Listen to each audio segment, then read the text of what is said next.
this is Nazia Jahan. I welcome you to the show Hello New York. You are watching NRBC TV.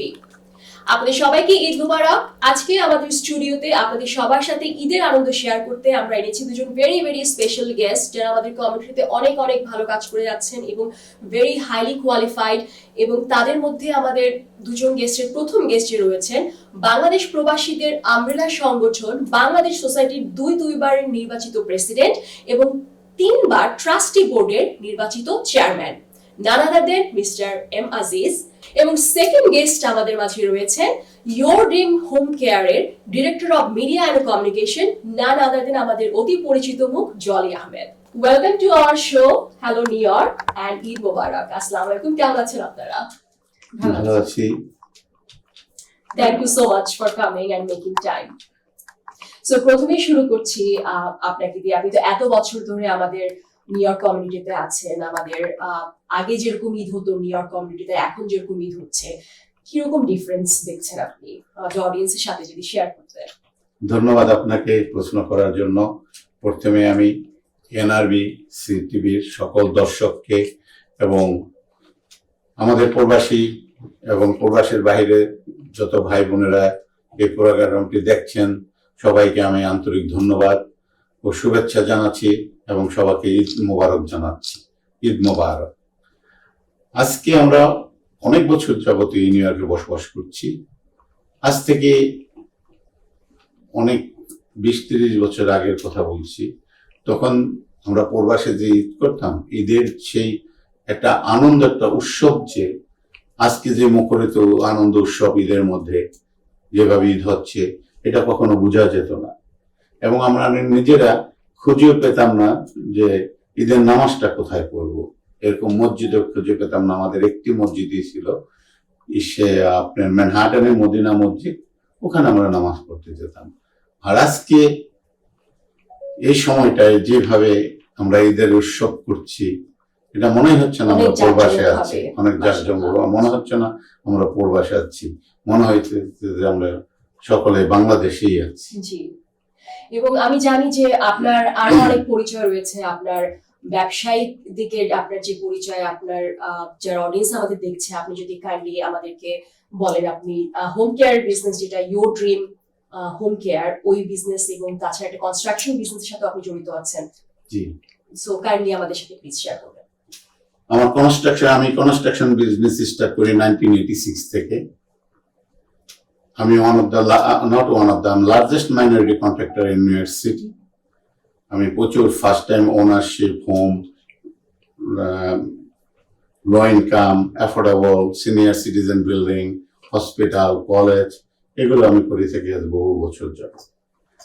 এবং home কেয়ারের সাথে আমি জড়িত হয়েছি মাত্র আজ 1.5 বছর আগে।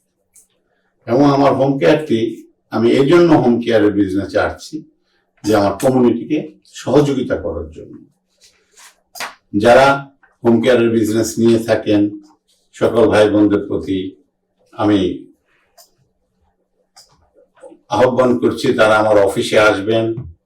তারা আমার ক্লায়েন্ট হন বা না হন, আমার ওখানে একটা ডেস্ক আছে, একজন লোক সবসময় ফুল টাইম কাজ করেন, যাদের হাউস রেন্ট এর জন্য আমরা অ্যাপ্লাই করে দিয়ে থাকি এবং ইন্স্যুরেন্স এর জন্য অ্যাপ্লাই করে দিয়ে থাকি এবং ফুড স্ট্যাম্প। যাদের প্রয়োজন আছে, আপনারা আমাদের ক্লায়েন্ট হতে হবে না, আপনারা আমাদের অফিসে আসবেন, আপনার এই সহযোগিতাটুকু আপনাদেরকে আমরা করে দেব। That's very informative. I am sure audience যারা দেখছেন আমাদেরকে, তাদের অনেকেরই ইনফরমেশন অনেক কাজে লাগবে।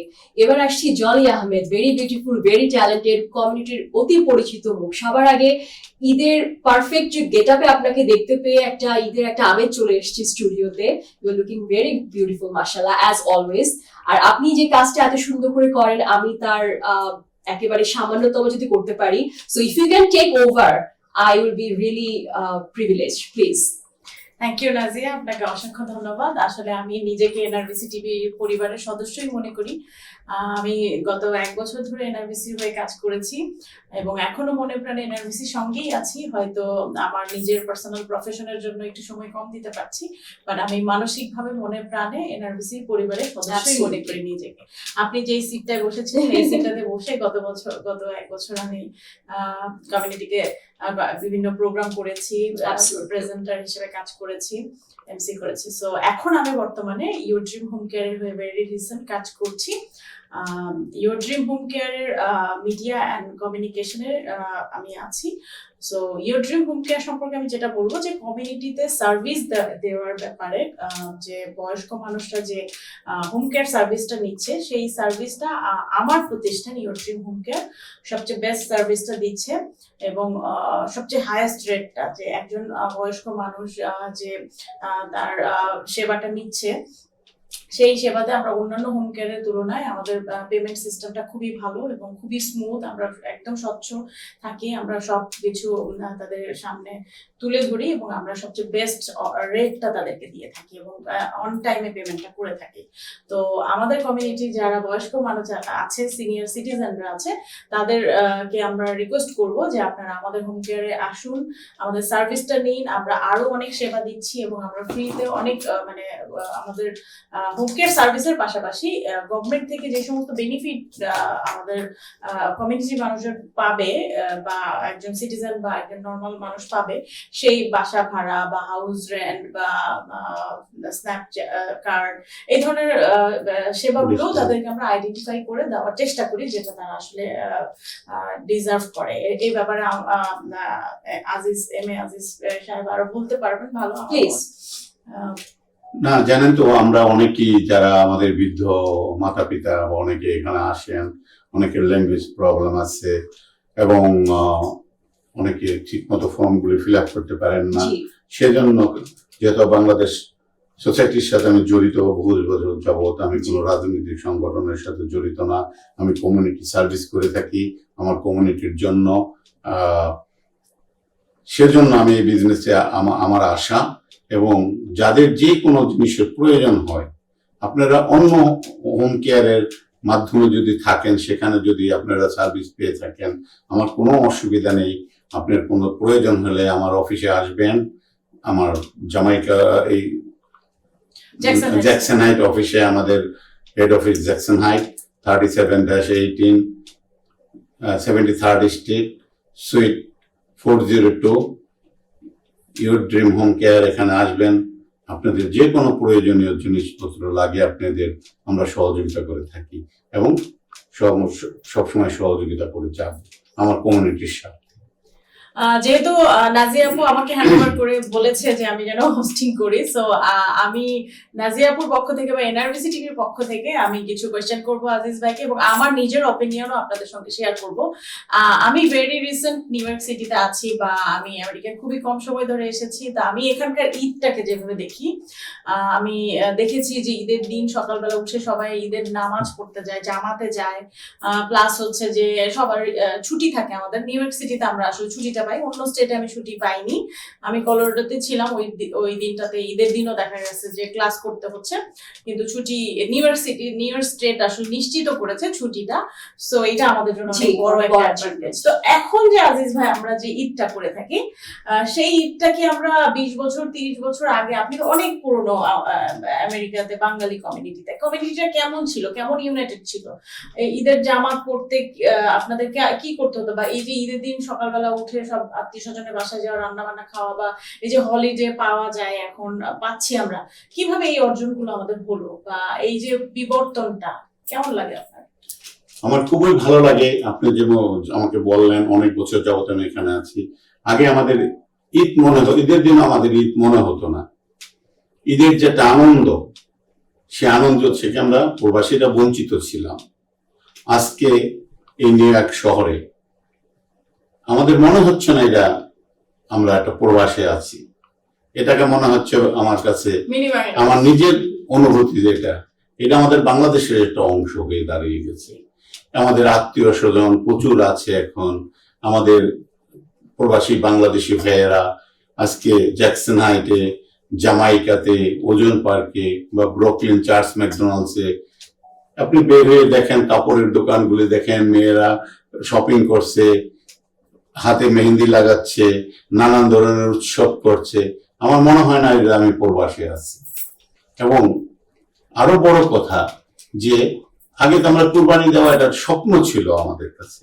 জি। এখন প্রত্যেকটা পরিবারে যাদের সামর্থ্য আছে সবাই কুরবানি দিচ্ছে, একটা আনন্দ করছে, একে অপরকে মাংস বিতরণ করছে এবং সবাই সবাইকে ইনভাইট করতেছে। মানুষ যাদের আত্মীয় স্বজনের মধ্যে, আমরা সব আত্মীয় স্বজনের বাসায় বা বন্ধুদের বাসায় যাচ্ছি ঈদের দিন এবং ঈদের পরের দিন, আরো দু একদিন ঈদের পরে আমরা খুব সুন্দরভাবে এটাকে ঈদটাকে আমরা ঈদের উৎসবটা আমরা পালন করতেছি এবং অনেক আনন্দ করতেছি।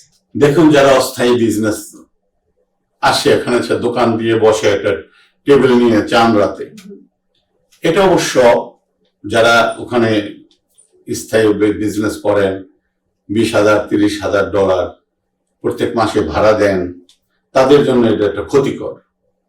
তবে এটা আমার একটা সাজেশন থাকবো এজ একজন বাঙালি হিসাবে, একজন বাঙালির একজন কমিউনিটির লোক হিসাবে, ওনাদেরকে নির্দিষ্ট একটা জায়গা করে দেওয়া, যারা অস্থায়ী বিজনেসম্যান, যে চাঁদ রাতের দিন আসে ওখানে গিয়ে তারা এই বিজনেসটা ওই জায়গাটুকুর মধ্যেই তো মেলা হয় না, ওই জায়গাটুকু না, যাদের এরকম যদি আমরা একটা স্থান করে দিই 1 ব্লক বা 2 ব্লকের মধ্যে বা 200-400 ফিট দূরে গিয়ে, তো যারা অস্থায়ী বিজনেস আছে এরাও সবাই জানবে যে ওখানে এরকম টেবিল নিয়ে বসছে, হয়তো কাপড়টা একটু কম পয়সায় পাওয়া যাবে, তো ওখানে যাবে।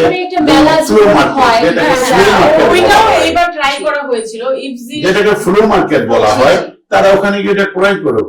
আর স্থায়ী দোকান যারা, অবশ্যই তাদেরও অধিকার আছে এই কথাটা বলার, তারাও তো ঈদের সময় এই বিজনেসটা করে। আমি যেটা নোটিস করেছি যে এখন দোকানদার যারা আছেন তারা তাদের দোকানের সামনে কিন্তু টেবিল নিয়ে অস্থায়ীদের মতো করে তারাও তাদের জিনিস নিয়ে বসছে। এটার আমি একটা সুন্দর ব্যাখ্যা দিতে পারি। আমার কাছে যেটা মনে হয়, আমার মনে হয় যে যারা স্থায়ী তারা তো সারা বছরই বেচছে, তার প্রফিটটা তো সারা বছরই হচ্ছে। যে অস্থায়ী সে তো একদিনের জন্য বিক্রি করতেছে। আরেকটা ব্যাপার, একটা জায়গায় যখন অনেকগুলি কাপড়ের স্টল হচ্ছে, তখন কিন্তু একটা অডিয়েন্স যখন আসছে, তার কাঙ্ক্ষিত ড্রেসটা সে অনেকগুলি অপশন থেকে বেছে নিতে পারছে।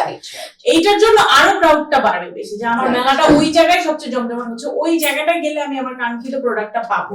তখন কিন্তু 1 2 জন যেখানে আসতো, সেখানে 10 20 জন আসবে, তোমার অডিয়েন্স আরো বেশি আসবে। সো এইটাকে তুমি পজিটিভলি দেখো, যে আমি একটা মেলা, আমি নিজেও আমার একটা আইটেম আছে, আরেকজনের কাছে আরেকটা আইটেম আছে, আমার কালেকশনে তার কালেকশনে এক হবে না, সেম হবে। তাছাড়া শুনেন, এই প্রশ্নটা উনি যখন বললো, ওনার ওপিনিয়নটা দিল, তা আপনার জবাবটা আমার কাছে আছে।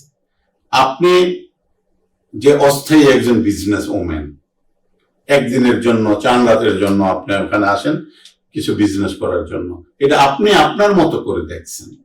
কিন্তু এখানে যারা স্থায়ী বিজনেসম্যান, যাদের দোকান নিয়ে বসছে, এরা ওই বিজনেসটা কিন্তু চাঁদ রাতেই ম্যাক্সিমাম বিজনেসটা হয়।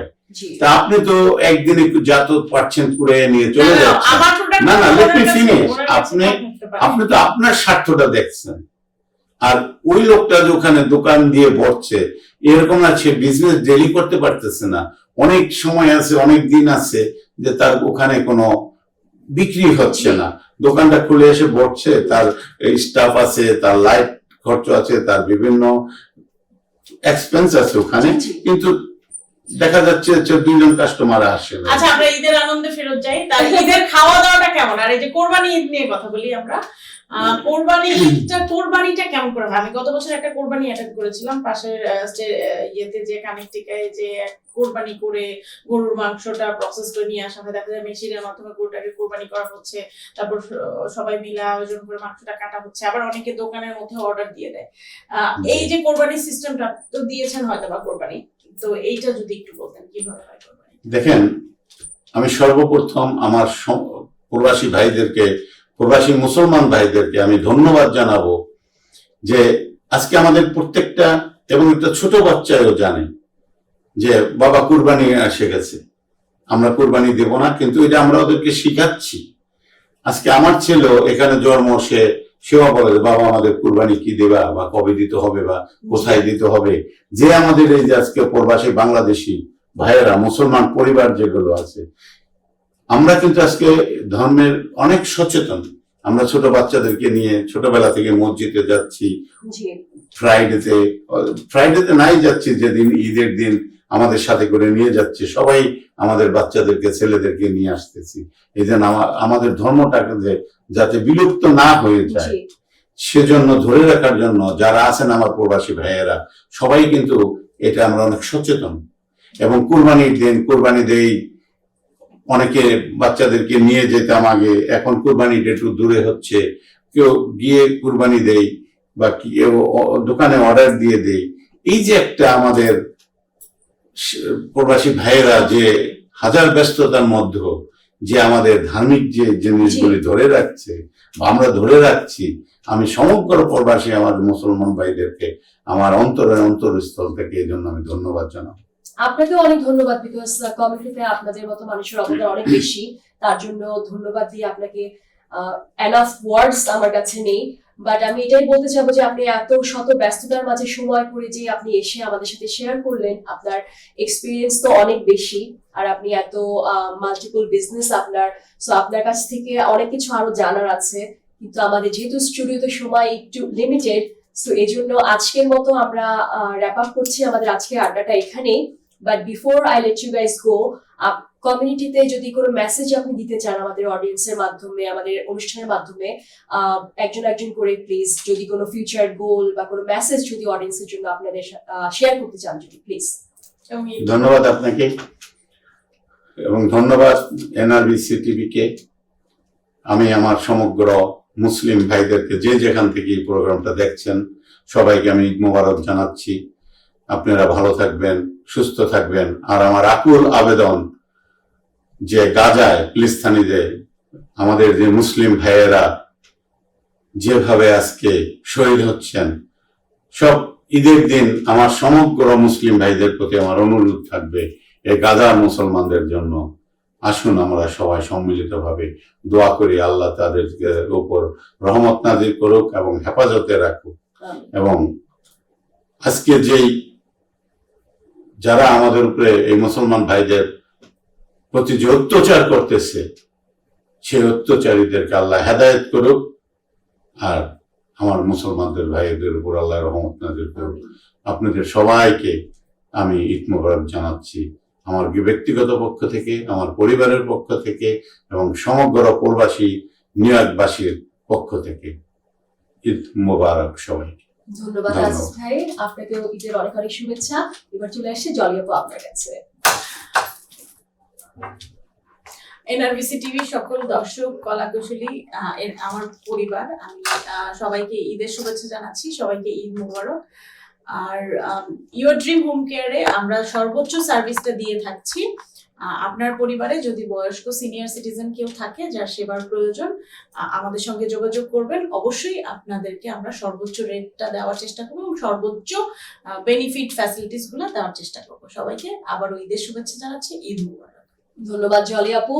যেমন বললাম আরো অনেক কিছু জানার এবং শোনার ইচ্ছা ছিল, বাট যেহেতু সময় আমাদের অনেক লিমিটেড, সো আজকের মতো এতটুকুই দর্শক। আবার আসবো অন্য কোনো গেস্ট নিয়ে। ভালো থাকবেন, ঈদ এনজয় করুন পরিবার নিয়ে। দেখা হবে, সুস্থ থাকুন। Nazia Jahan signing off NRBC TV. Thank you.